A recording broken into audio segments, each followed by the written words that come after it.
Hello everyone, আজকে আমরা পলিটেকনিকের third সেমিস্টারে একটা গুরুত্বপূর্ণ সাবজেক্ট নিয়ে কথা বলবো, ইলেকট্রিক্যাল অ্যান্ড ইলেকট্রনিক মেজারমেন্টস।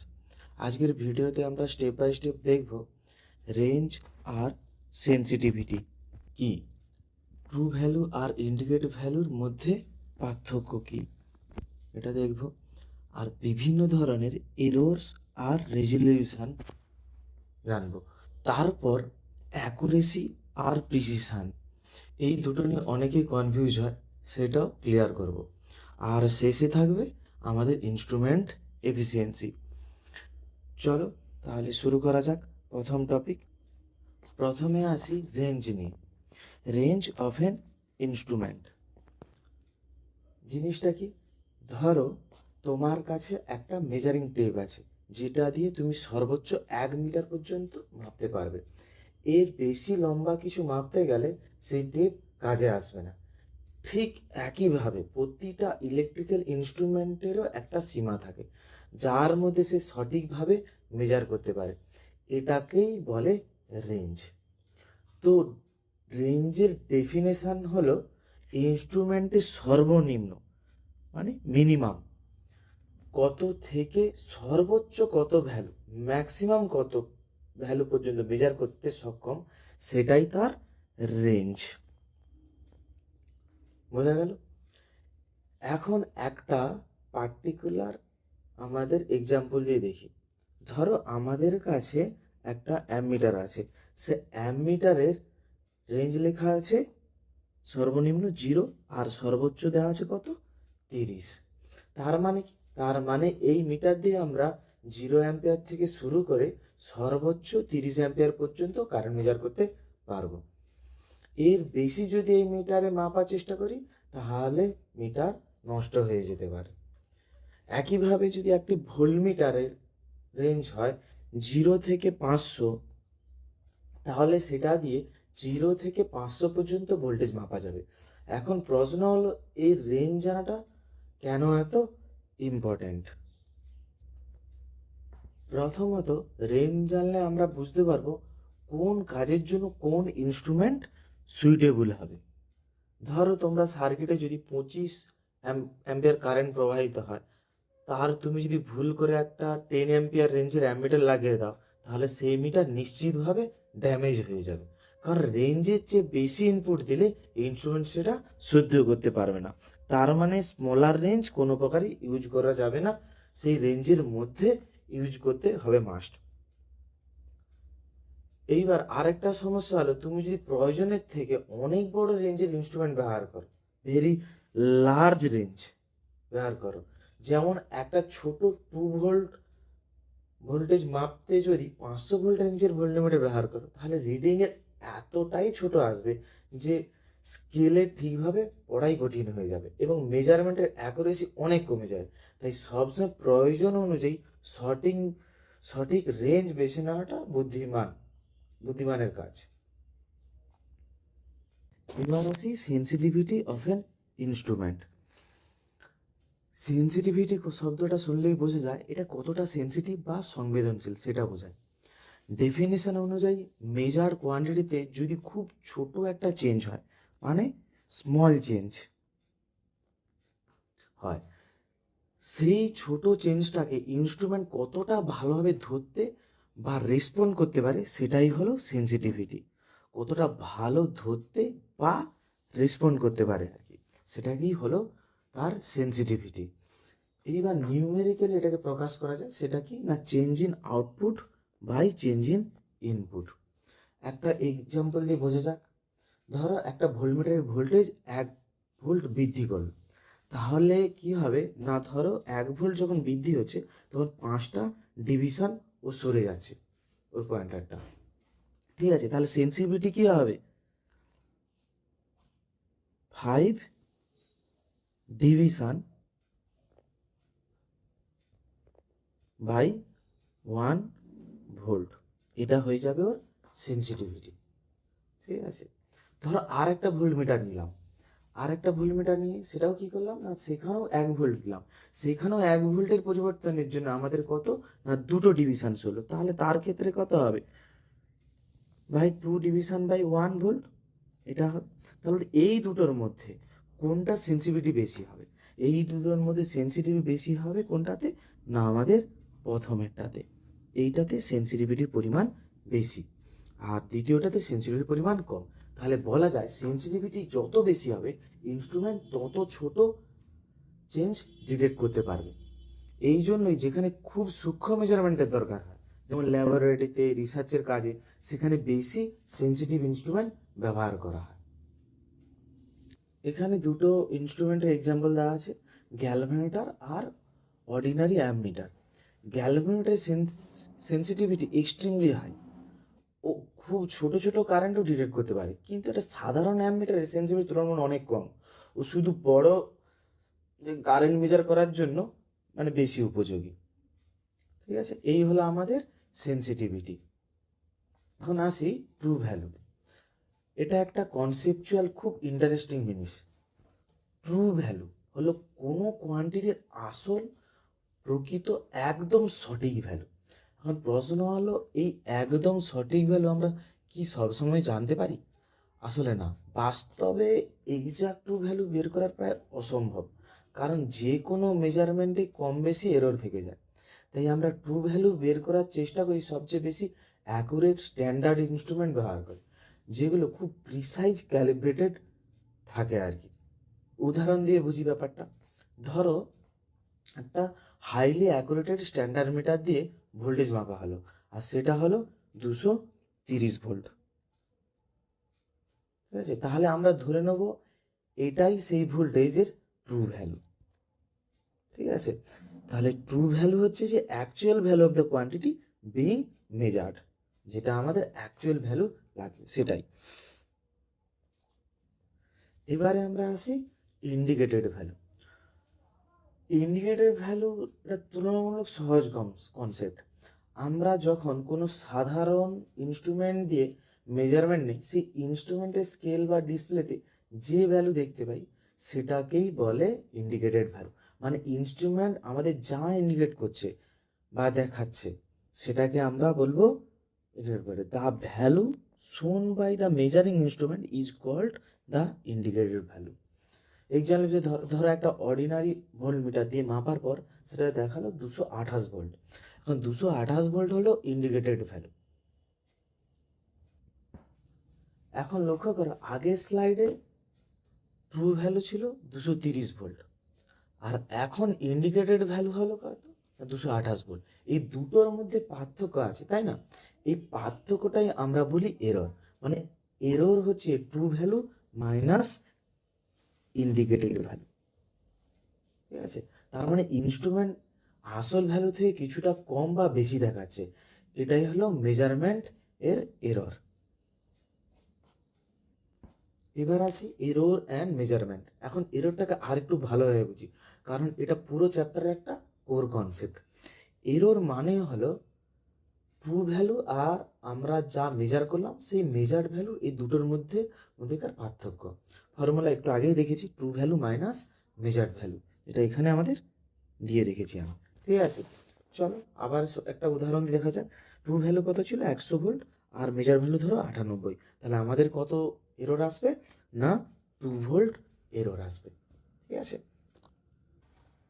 তার মানে আমাদের মিটার আসলে আসল ভ্যালু থেকে, ঠিক আছে, 2 ভোল্ট কম দেখাচ্ছে, এটাই হলো মেজারমেন্টের এরর। এখন প্রশ্ন হলো এরর আসলে কেন হয়? এরর হওয়ার পেছনে বিভিন্ন কারণ থাকতে পারে, আর সেই কারণে যে এররকে মূলত 3টে ভাগে ভাগ করা হয়। ঠিক আছে, গ্রস এরর, সিস্টেমেটিক এরর আর র্যান্ডম এরর। প্রথমে আসি গ্রস এররে। নাম শুনেই বোঝা যাচ্ছে এটা কোনো বড় ভুলের কারণে হয়, আর সেই ভুল সাধারণত হয় মানুষের কারণে। যেমন যেমন আমরা হয়তো রং রিডিং নিয়ে ফেললাম, অথবা ক্যালকুলেশনে ভুল করলাম, বা ডেটা রেকর্ডের করার সময় ভুল লিখে ফেললাম। উদাহরণ হিসেবে বলা যায় মিটারে আসলে 15 অ্যাম্পিয়ার দেখা যাচ্ছে, কিন্তু আমরা তাড়াহুড়ে সেটাকে কত নিলাম না 25 অ্যাম্পিয়ার পড়ে ফেললাম। এটা একটা গ্রস এরর। ঠিক আছে, বোঝা গেল। এবার হচ্ছে যে সিস্টেমেটিক এরর, দ্বিতীয়টা। এটা গ্রস এরর থেকে আলাদা, কারণ এটা একটা নির্দিষ্ট ডেফিনাইট প্যাটার্ন মেনে বারবার ঘটতে থাকে আর কি। আর এই সিস্টেমেটিক এরর তিনটা কারণে হতে পারে: ইনস্ট্রুমেন্টাল কারণে, এনভায়রনমেন্টাল কারণে বা অবজারভেশনাল কারণে। ঠিক আছে, কি কি তিনটে বললাম? ইনস্ট্রুমেন্টাল কারণে, এনভায়রনমেন্টাল কারণে আর অবজারভেশনাল কারণে হতে পারে। যেমন মিটারের ক্যালিব্রেশন যদি প্রথম থেকেই ভুল থাকে বা টেম্পারেচারের কারণে রিডিং ধীরে ধীরে ড্রিফট হতে থাকে, তাহলে এগুলো সিস্টেমেটিক এররের মধ্যে পড়বে আর কি। ঠিক আছে, প্রথমেই ক্যালিব্রেশন ভুল, মানে ঠিকঠাক 0 থেকে শুরু হওয়ার কথা ছিল, 0 থেকে শুরু হচ্ছে না আর কি। ঠিক আছে, টেম্পারেচারের কারণে কোনো চেঞ্জ হয়ে গেছে, সেগুলোর জন্য আমরা সিস্টেমেটিক এররকে দায়ী করি। একদম শেষেরটা হলো র্যান্ডম এরর। এটা সবচেয়ে আনপ্রেডিক্টেবল, এর কোনো ফিক্সড প্যাটার্ন থাকে না।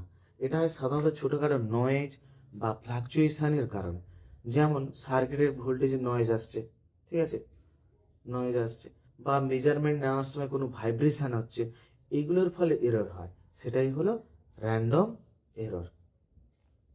ক্লিয়ার ব্যাপারটা?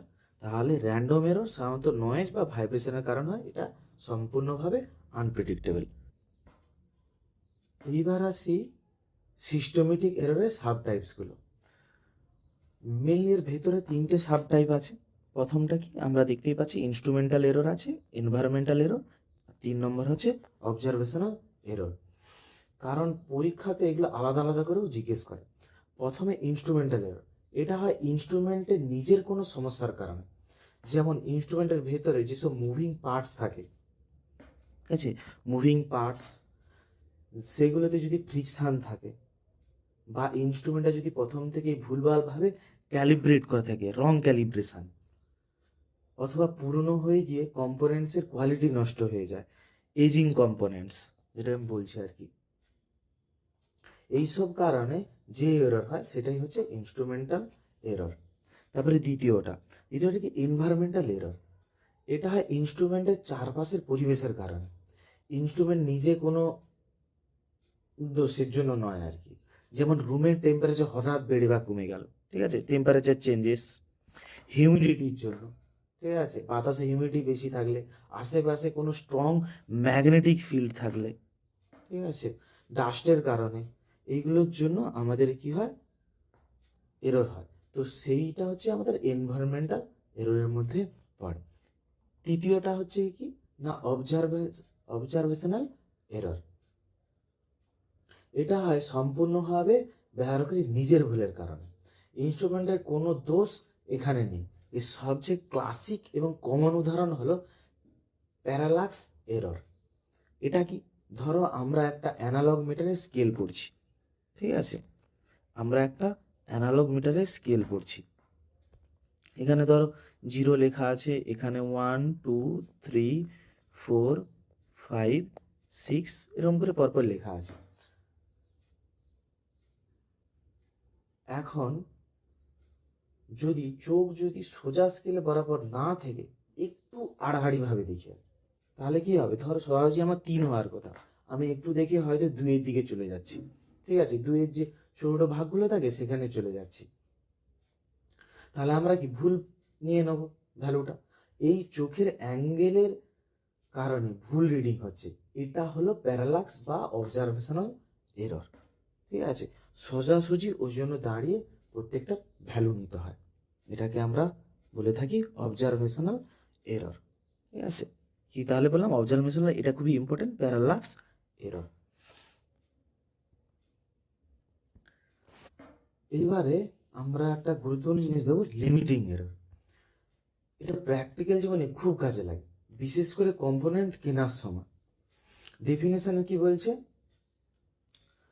দ্য ম্যানুফ্যাকচার, অর্থাৎ যারা ইনস্ট্রুমেন্ট বা কম্পোনেন্ট বানায়, ঠিক আছে, ম্যানুফ্যাকচারার ইনস্ট্রুমেন্ট বা কম্পোনেন্ট বানায়, তারা একটা ম্যাক্সিমাম পারমিসিবল এরর ঘোষণা করে দেয়, ঠিক আছে, পারমিসিবল এরর একটা ঘোষণা করে দেয়, সেটাকেই বলা হয় লিমিটিং এরর। সেটাকেই কি বলা হয়, আমাদের লিমিটিং এরর বলা হয়। ঠিক আছে, এটা মূলত বলে দেয় যে সত্যিকারের ভ্যালু বা ট্রু ভ্যালু থেকে সর্বোচ্চ কতটুকু আলাদা হতে পারে। একে আমরা সাধারণত গ্যারেন্টি এররও বলে থাকি আর কি, কারণ ম্যানুফ্যাকচারার এটার একটা গ্যারেন্টি দিচ্ছে, তো ওই জন্য এটাকে গ্যারেন্টি এররও বলে থাকি। এবার হচ্ছে যে এর কি ম্যাথমেটিক্যাল এক্সপ্রেশন। এখানে দেখো এ লিখেছি আর কি, সাফিক্স এ লেখা আছে, actual value or measured value denote করা, আর এস কে passive specified rated value or true value or nominal value বলা হয় এটাকে। আর ডেল্টায় যেটা আছে ডেভিয়েশন ফ্রম নমিনাল ভ্যালু, যেটাকে আমরা লিমিটিং এররও বলে থাকি। ওই লিমিটিং এররের ইকুয়েশন এইটা, ঠিক আছে, A equal to S plus minus del এ।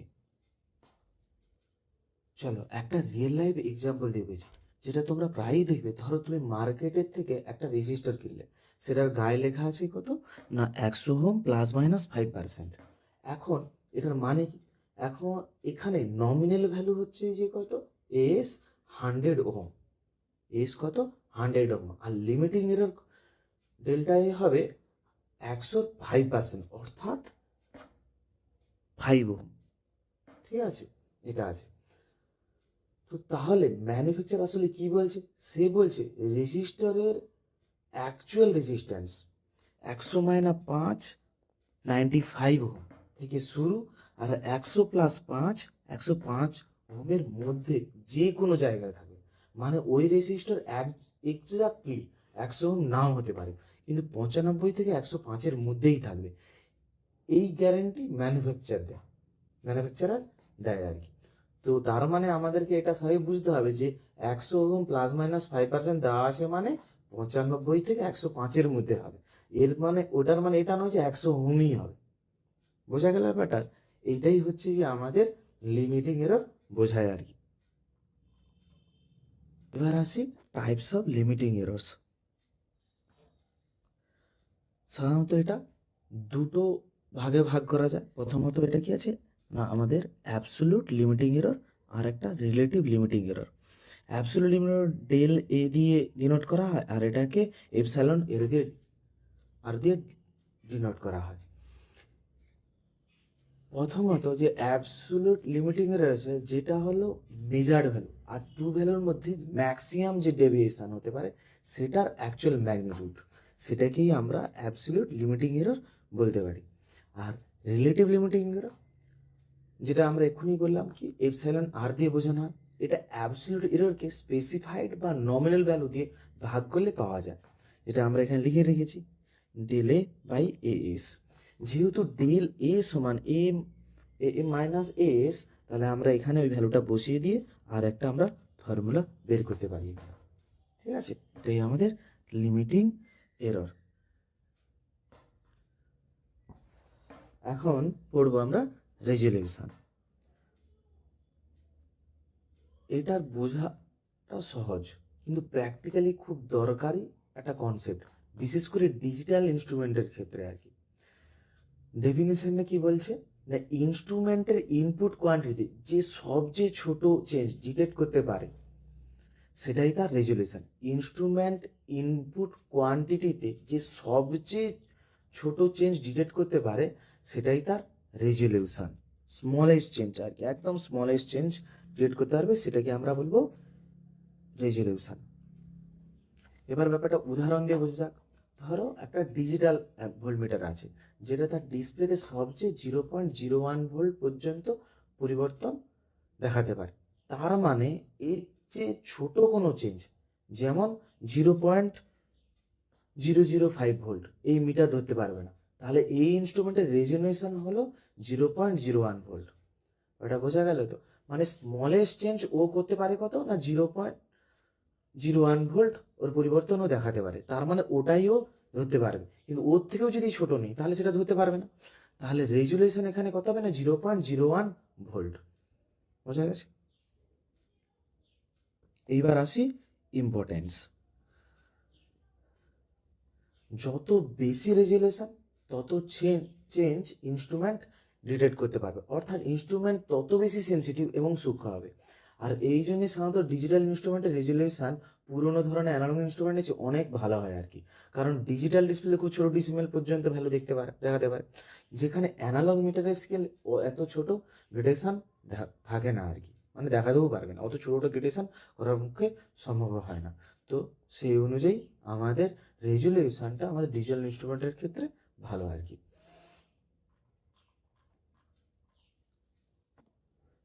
এরপরে একটা খুব ইম্পর্ট্যান্ট টপিক পড়বো, সেটা হচ্ছে কি অ্যাকুরেসি। পরের স্লাইডে প্রিসিশনের সাথে এটার তুলনা করব, তাহলে ভালোভাবে বোঝা যাবে জিনিসটা।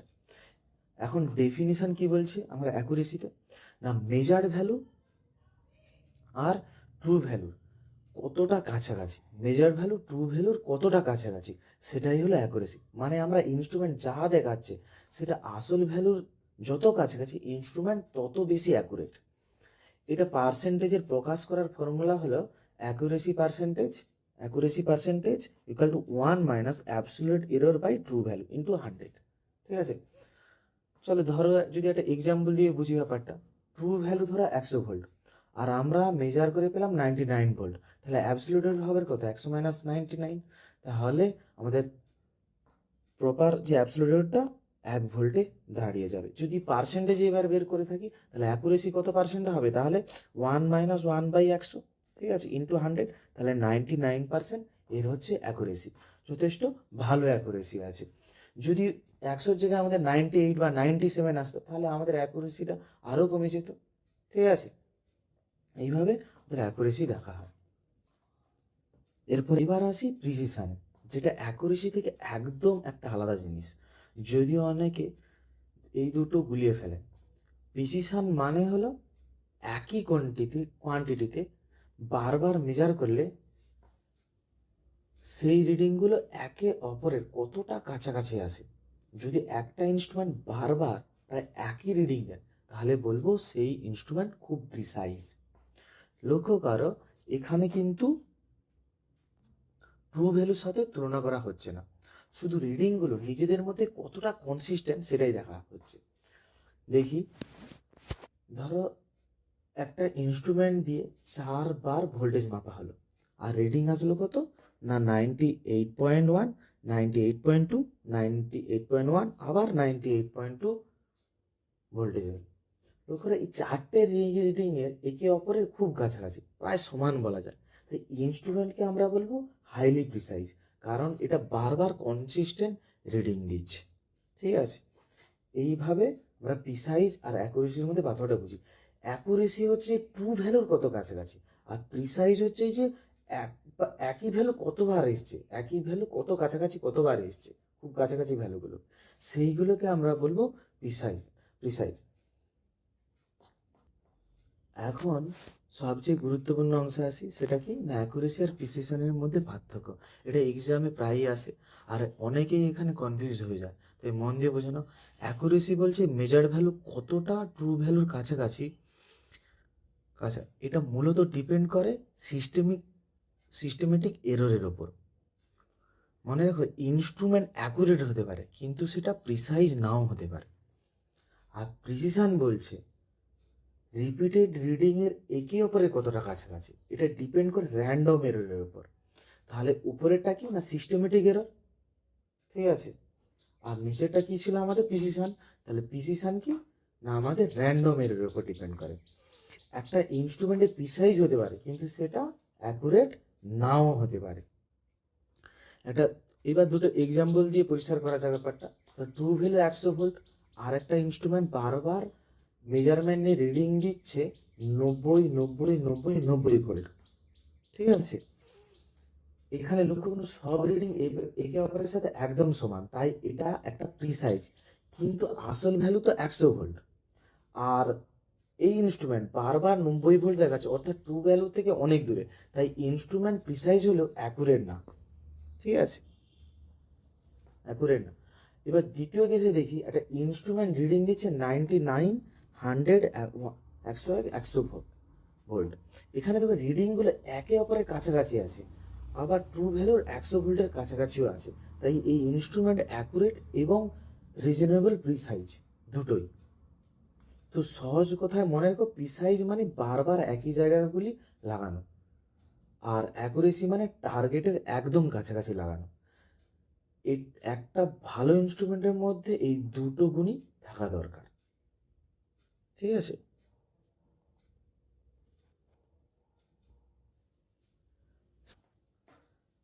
সবশেষে দেখি ইনস্ট্রুমেন্ট এফিসিয়েন্সি, যেটা দিয়ে আজকের টপিকগুলো শেষ করব। ডেফিনিশনে কি বলেছে না, ইনস্ট্রুমেন্ট থেকে যে ইউজফুল আউটপুট পাওয়া যায়, ইউজফুল আউটপুট পাওয়া যাবে, আর সেটার জন্য যে ইনপুট দিতে হয়েছে, ঠিক আছে, ইনপুটটা দিতে হয়েছে, ইনপুট সাপ্লাইড, এই দুটো রেশিওকেই বলি আমরা ইনস্ট্রুমেন্ট এফিসিয়েন্সি।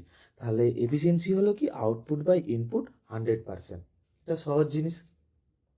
ধরো একটা ইনস্ট্রুমেন্টের ইনপুট পাওয়ার দেওয়া হলো কত, 10 ওয়াট, ঠিক আছে, ইনপুট পাওয়ার কত দেওয়া হয়েছে, 10 ওয়াট, ইউজফুল আউটপুট কত, 8 ওয়াট। তাহলে তার এফিসিয়েন্সি কত হবে, 8/10 × 100, তাহলে 80% হচ্ছে যে এফিসিয়েন্সি, মানে 80% ওই ইনস্ট্রুমেন্টটাকে আমি কাজে লাগাতে পারছি, বাকি 20% আমাদের লস হয়ে যাচ্ছে। এই হলো আমাদের ইনস্ট্রুমেন্ট এফিসিয়েন্সি। তো ফ্রেন্ড, আজকে আমরা পুরো টপিকটা কভার করলাম, রেঞ্জ সেন্সিটিভিটি থেকে শুরু করে একদম ইনস্ট্রুমেন্ট এফিসিয়েন্সি। পরের ভিডিওতে পরের টপিক আলোচনা করব আমরা।